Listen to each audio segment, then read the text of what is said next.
good morning, Miramar, and welcome to the show. I'm your host, Tamara G. And don't forget, check us out on all of our social media. You can find us on Facebook, Twitter, and Instagram at City of Miramar. We all know it's right here in Miramar. And right here with me is Dr. Jennifer Goldman. She is the Chief of Memorial Primary Care. And we're going to be talking with her about the latest that's going on, the latest and greatest with COVID-19, the Delta variant, how we can still stay safe, just everything that you need to know right now. So welcome to the show, Dr. Goldman. Thank you so much for having me. Good morning, Miramar. Good morning. No, so happy to have you because, this thing changes and moves every day in a different direction or a different way. Tell us the latest, and particularly with how Memorial is dealing with the influx of COVID here in South Florida. Absolutely. It's been a difficult time, as you can imagine, hearing on the news, all of the cases that have been increasing. And Memorial, we've been at the forefront of battling COVID since March of 2020. When we worked with the National Guard to set up a testing site, and then we were at the forefront of vaccinating our community. And it's distressing right now to see how there is such an increase in cases in the hospital. And the majority of people who are there getting very sick and unfortunately dying from COVID, the majority remain unvaccinated. And that's really the public health crisis that exists at this time. Right. And so obviously there is the big push to get people vaccinated. As a primary care physician, what have been some of the reasons that people have given you when they come to see you that they haven't been vaccinated? That is a great question. And as you know, as a primary care physician, we really become part of people's families. It's not just a one-time visit and then we never see you again. This is a longitudinal visit, and we care so much about everybody's health, and our patients really do become, part of our families. And so when we talk about the benefits of getting a COVID vaccine, we always ask, why would somebody be hesitant to get it? And the reasons that we hear are actually similar to the reasons that have been reported around the country. Many people say that they're hesitant because they're afraid that the vaccine was rushed potentially into production. Other people will say that they're hesitant because they don't know about the long-term side effects of the vaccine. And still others are hesitant because they just feel like vaccines are not right for them at this point in time. And so those are the most common reasons that we hear. But Dr. Goldman, as a primary care physician, I know you've heard, like I said, pretty much everything, but there could be a reason why people don't get anything done, but we do. If your kidney is hurting or if you've got, gallstones, you're going to get them out because there could be a reason why I don't get them out, but I still need to get them out. So when you're talking to these patients, how do you get them to move over to the other side where they say yes to the vaccine? Yeah, I think our most important role in healthcare and in primary care in particular is just to listen to people's concerns. And I think that when you spend a lot of time listening and just hearing people out and then responding to the concerns that they have that are specific to them and not really giving a speech about what potentially might be right for everybody, but speaking specifically to them. I mean, we know our patients' family members, and in primary care, we tend to see entire families, grandparents, parents, children, we see the gamut. And, when you know somebody else's family member and you know that the risk that they have of getting truly very ill and potentially dying if they were to contract COVID, then sometimes you can do a more personal message and say, listen, I know your children, I know your grandchildren, I know how much you care about them and love them. And what would happen if you were no longer here to care for them? What would happen if you were no longer here to take them to school? And so we try to, make it more personal, because at the end of the day, that's what this is about. This is about getting a vaccine so that you can protect yourself from serious illness or death. And it's also about preventing your community from suffering through more and more of these waves of infection. And so that's really the approach that we take in primary care. If you're just tuning in to the show, we are speaking to Dr. Jennifer Goldman. She is the Chief of Memorial Primary Care. We're talking with her about the latest that's happening with COVID, particularly here in South Florida. Memorial, because you guys are in the southern part of the county, have been inundated with COVID cases. And most of them, unfortunately, not turning out very good. I mean, it doesn't mean that if you get it, you're going to die, but you have seen, and please share with our listeners and our viewers, what this effect has been on the people that are coming into the hospital with COVID. Absolutely. Yeah. What we're seeing now is disheartening because we're seeing younger and younger patients coming into the hospitals now, people in their 30s, 40s, and 50s who are getting sick enough to be admitted to the intensive care unit, sick enough to be on oxygen and sometimes be intubated on a ventilator to help them breathe. And we're seeing young people die from this. And this is a change from what we saw last year. Last year at our peak, we were seeing people who were 65 and older, by and large, who were making up the majority of cases in the healthcare system. And the difference this year is that by and large, the majority of elderly patients are vaccinated. They saw how serious this was. They knew people who died from this. This hit home in a very personal way for our senior citizens, and they all took that plunge and got the vaccine, and this is why we're seeing them healthy today. Right. And the issue is that so many and a full 50% of our population now is still unvaccinated, and that's really who we're seeing in the healthcare system right now. Right. And with that, it's also taxing, I think, on you guys as well, because, if I have something else going on, not even COVID related, but I needed to come see you, or I needed to go to the hospital to get some type of surgery, I'm being put off. I'm now being called elective surgery because you guys are dealing with the COVID. That's right. That's exactly right. And I think that that's the big picture that I really would like everyone to see right now. And that is that the hospitals, the healthcare systems in Florida, and we're of course in South Florida, where the majority of these cases are, but really throughout the state of Florida now, we're in crisis mode. And that means that, we have much of our hospitals filled with patients who have COVID. And that means that oxygen supplies are at risk. It means that ventilator supplies are at risk. It means that our workers in our healthcare system, our nurses, our x-ray techs, our frontline, and our physicians, of course, are being stressed from this day in and day out. And of course, it means that anybody who is planning on an elective surgery, anybody who has the misfortune of having a serious medical condition during this time, is going to have to contend with that in the hospitals right now. And I think for all of us, the frustration that remains is that, we have good tactics in preventing the spread of this disease, wearing masks, socially distancing, which still needs to happen, and of course, getting the vaccine, which is now really a phenomenal way to prevent somebody from getting COVID in the first place, and of course, even more so, prevent severe illness or death. And so it's frustrating in healthcare right now to see that there are ways that we can, as a society, keep each other safe and prevent this, and that many people are still choosing not to.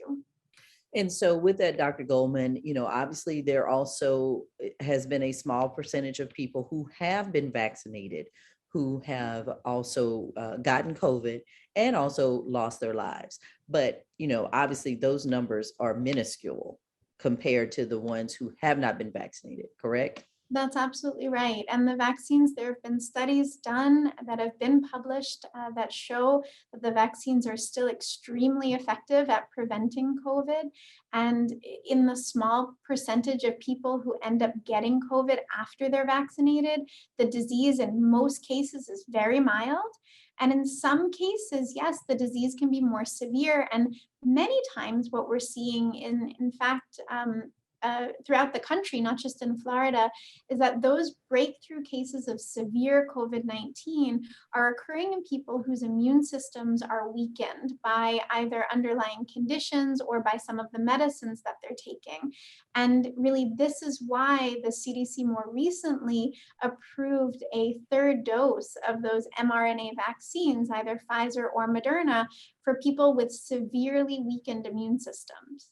I was just about to get to that it just came out that there possibly could. Now, is that for everyone, or is it just for people who have gotten the 2 vaccinations but have the compromised cases Immune versus system. me? Yeah. So, I will put it out there. I've been vaccinated, but I have no underlying conditions. So should I get a third booster shot?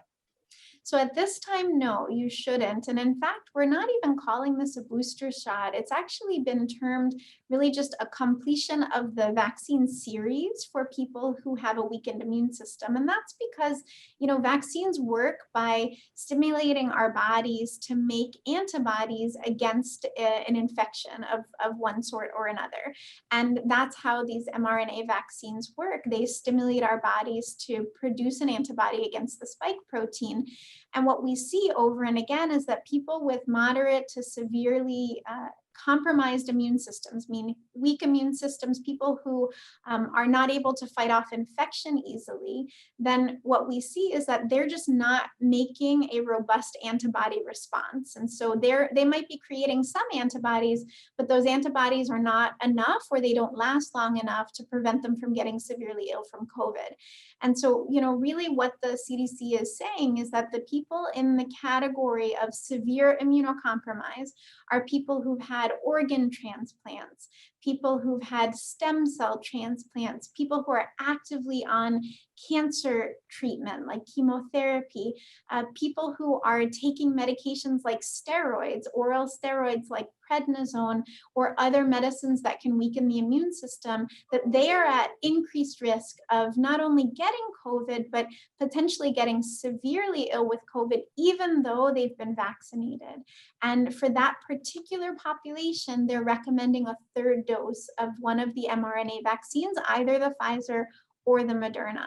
And so, yes, this is for people who've already had the 2 shots who now need a third, but we're not calling that a booster shot because as yet, that's not been recommended for the general population or even for the population of people with diabetes. For example, we get a lot of questions from our diabetic patients about, is this third dose right for me?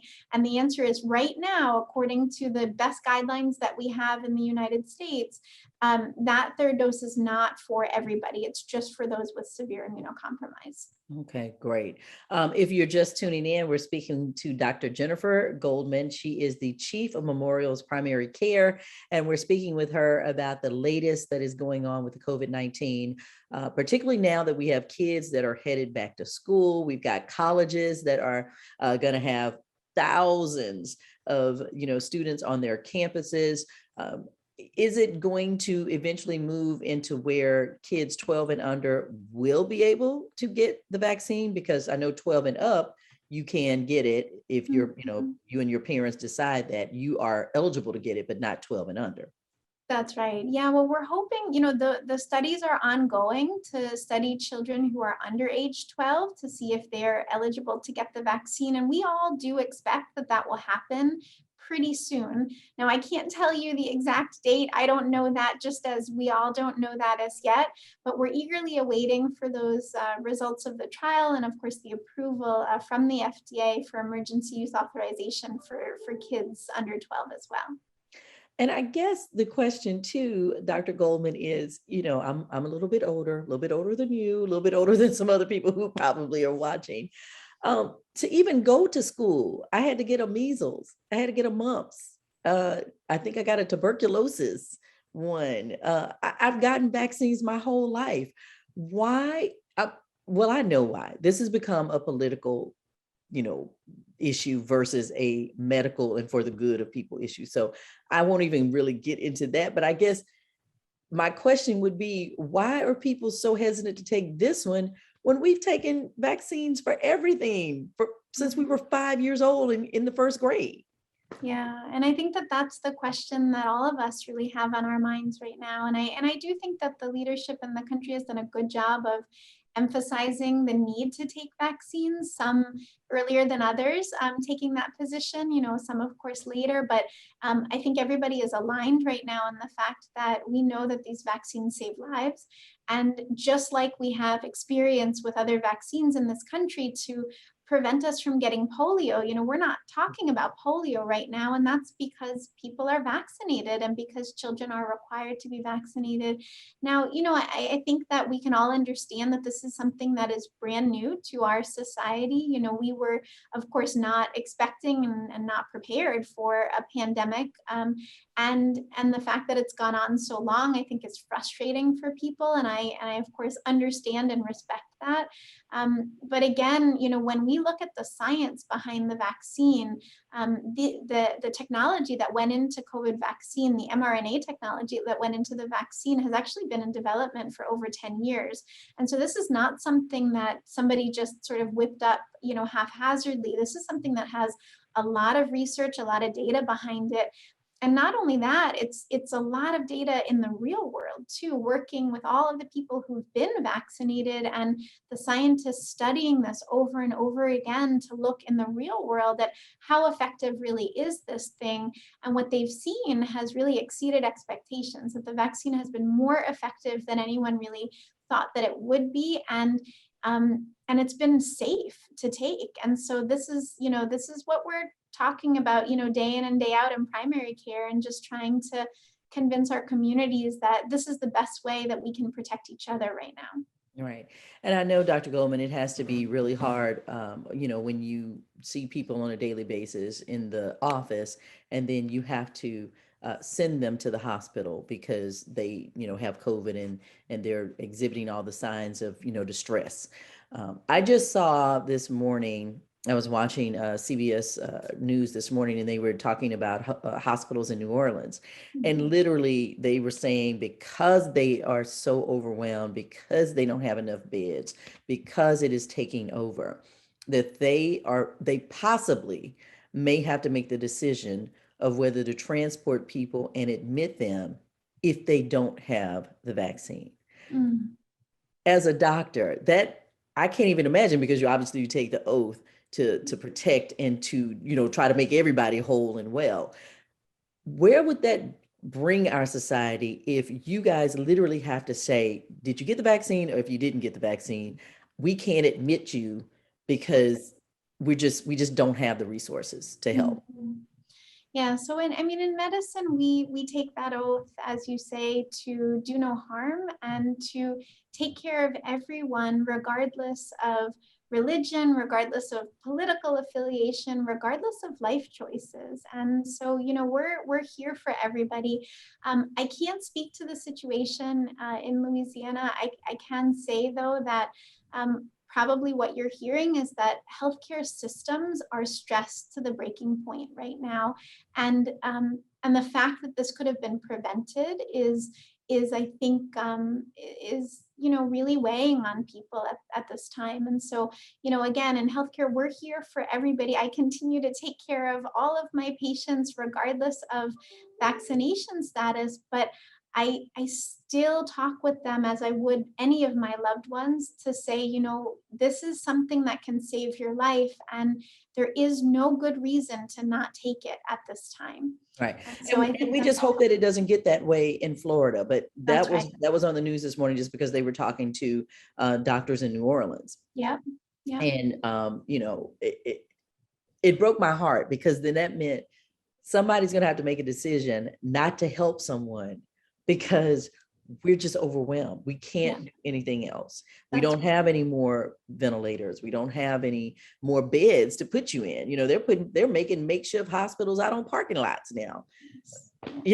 So look, I know I'm preaching to the choir because you've been in the fight for a long time. If people want more information about how they can reach you and make an appointment, or any of the primary care physicians with Memorial Hospital System, let us know, please. Absolutely. So they can go on MHS.net and search for a physician. Mhm. And then if they want to call to make an appointment, they can call 954-265-2550. And they can call and make an appointment with any of our physicians, our APRNs or our PAs, all of whom are here in this fight, but also here continuously to prevent illness. That's our number one goal in primary care. Awesome. Thank you so much. I do know too that you, along with other hospital systems, have also now gone down on how many people can come and visit now, because it's just a trickle down effect of everything. So you can't have 10 visitors coming and visit you, right? No, and in fact, Memorial really limited visitation again because of the vast number of patients who have COVID in our healthcare system right now. And so for the safety of our patients and for the safety of their families, we limited visitation significantly so that only in very special circumstances is somebody permitted to have a visitor. And those guidelines are found on MHS.net, which is our website. All right, sounds good. So again, if you would like to make an appointment with a primary care physician, or even just to see Dr. Jennifer Goldman, she's probably like, no, Tamara, don't, I have enough patients, but they have more than 30 of them, she said there. You can definitely go on to the website, mhs.net, and make that appointment. And also, if you would like to call in, you can do that too. All of their policies and procedures are on the website, mhs.net, where you can find it. And we certainly appreciate Dr. Jennifer Goldman. She is the chief of Memorial's primary care physicians. Thank you for taking the time to tell us what is happening with the latest in the COVID-19, particularly with this Delta variant, and how we can definitely fight this if people get vaccinated. That's right. Thank you so much, Tamara. Stay safe, and I encourage everybody to, look at this vaccine as the good deed that you can do for your community, because we all need that right now. Absolutely. Thank you so very much, Dr. Goldman. We certainly appreciate it. And thank you for watching Good Morning Miramar. Until next time, I'm Tamara G. See ya.